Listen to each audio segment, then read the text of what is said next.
deciding when it's finally time to start querying literary agents is one of the hardest decisions that aspiring authors have to make. Trust me, I know.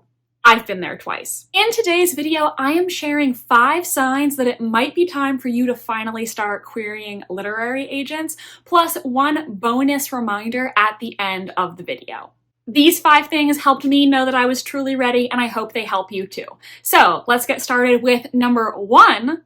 You have multiple complete drafts of your book. You need your manuscript to be complete in order to approach literary agents, because if they like your pitch, they're going to ask you for a partial or full manuscript, and you need to have something to send them. My agent asked for the full manuscript only a day after I reached out to her with my query letter, and so had I not had the manuscript ready, I would have looked incredibly unprofessional and would have lost my opportunity with her. However, you should also go through multiple drafts before you start querying, because the first draft of your book is not going to be a polished product. I can't give you a set number of drafts that you need to go through, but I would suggest at least a few to make sure that your plot is solid, your characters are well developed, and that you have a minimal number of typos. You can only reach out to a literary agent once per project unless you either A, make so many changes to the manuscript that it's basically unrecognizable,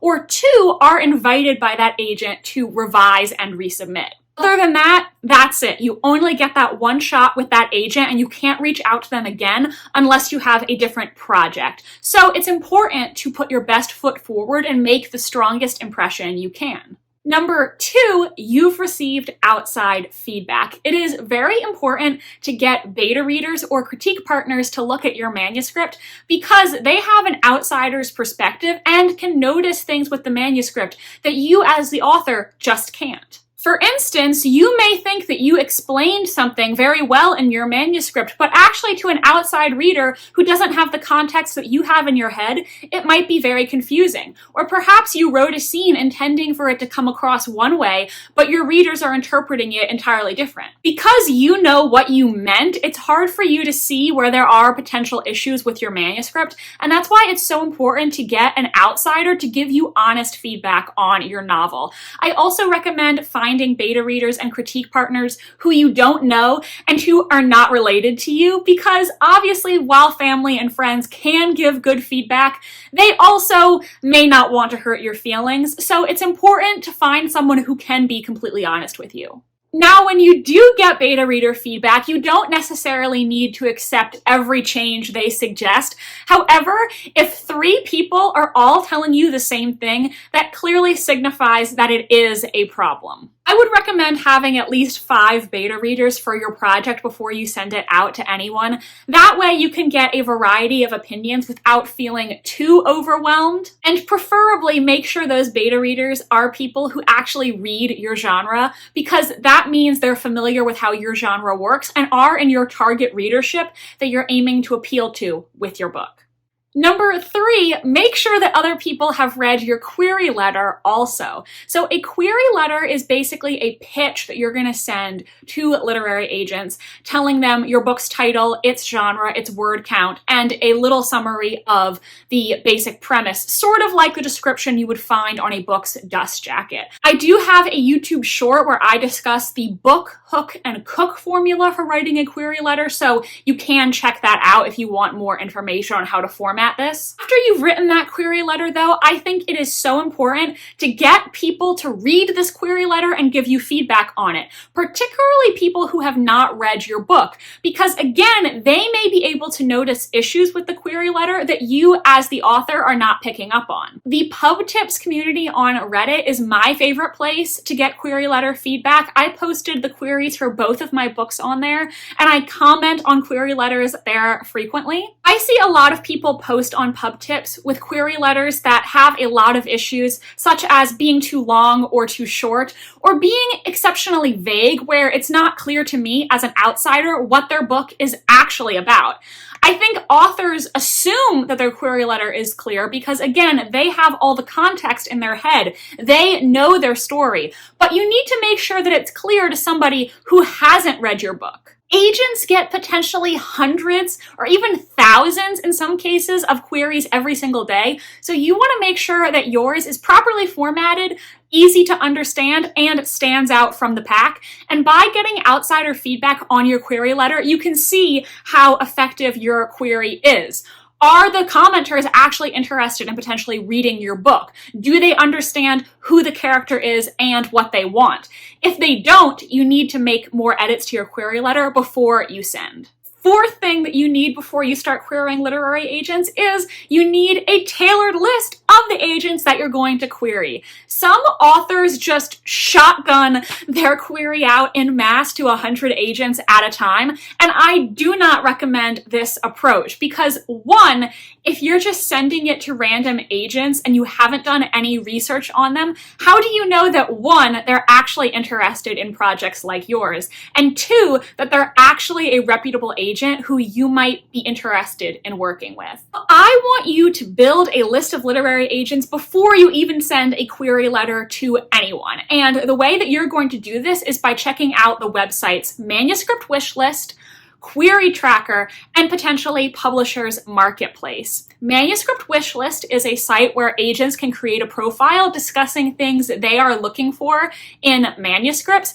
and also things that they do not want. So you can use that site to see what agents might be a good fit for your specific project. Query Tracker is the best querying website in my opinion. I 100% recommend it to everyone. And I also think you should get the premium version for $25 for an entire year. It's really fairly priced and it's going to make your querying experience so much better. On this site, they have thousands of literary agents listed, and you can use genre filters to see what agents are currently accepting queries in your genre. Since I'm a historical mystery author, I went on Query Tracker before I started querying and looked to see what agents were currently accepting submissions for historical fiction, mystery, or both. When you see an agent that you're potentially interested in, I recommend going to their agency's website to see who some of that agency's clients are and also to review the submission policies for that agency. Because there are some agencies where you can only submit to one agent at that entire agency. They have a no from one means a no from all policy. So for instance, if you submit to agent A at that specific agency, if agent A rejects you, you cannot submit to agent B because they have a no from one means a no from all policy.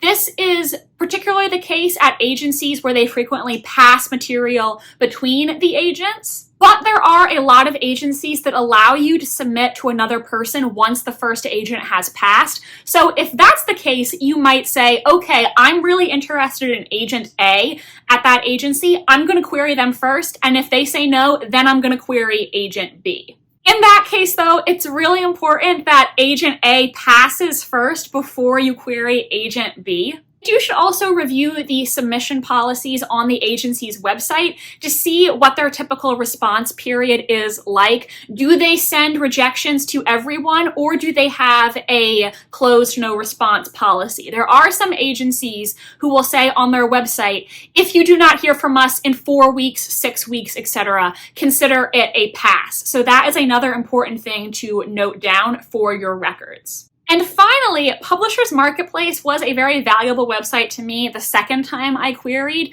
Now, Publishers Marketplace is expensive because it is $25 for only 1 month. So I would recommend getting a subscription for 1 month only and doing all of your research in that period. Publishers Marketplace posts the latest deal announcements so you can see what agents are selling to publishers that you're particularly interested in working with.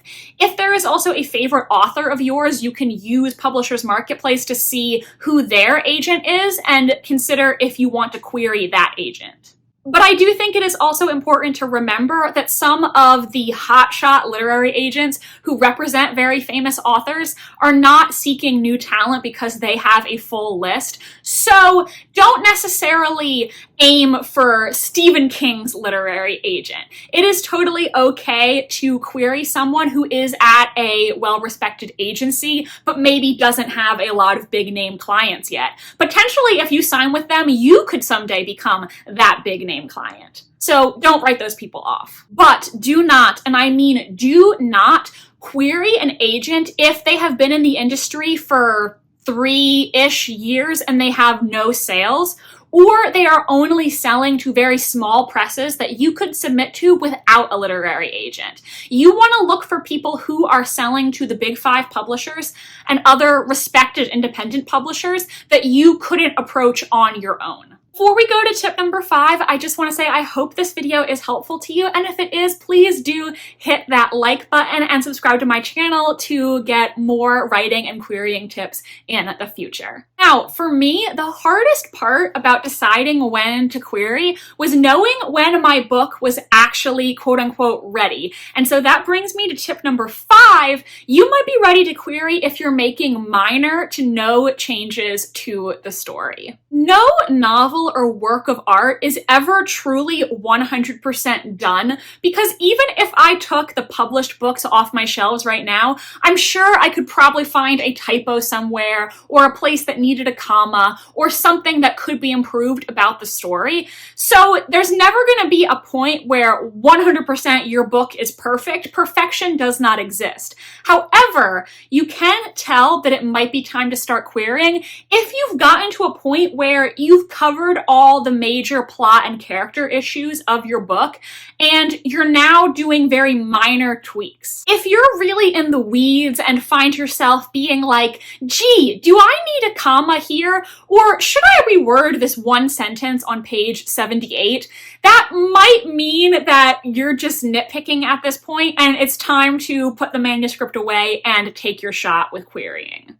A literary agent is not going to reject you solely because you had one typo on page 211, or you used the word smile twice on page 100.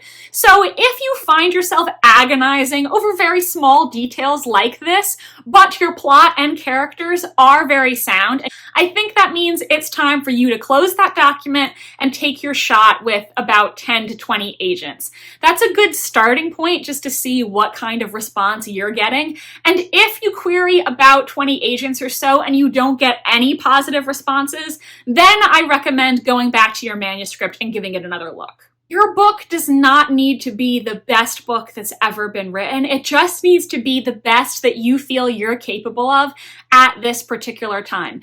If you've addressed the beta reader feedback that you've received, then I think if you're happy with your manuscript, it's probably time to send it out to a select group of agents. And one final reminder before we go is that you're never going to know that you're 100% ready to query literary agents.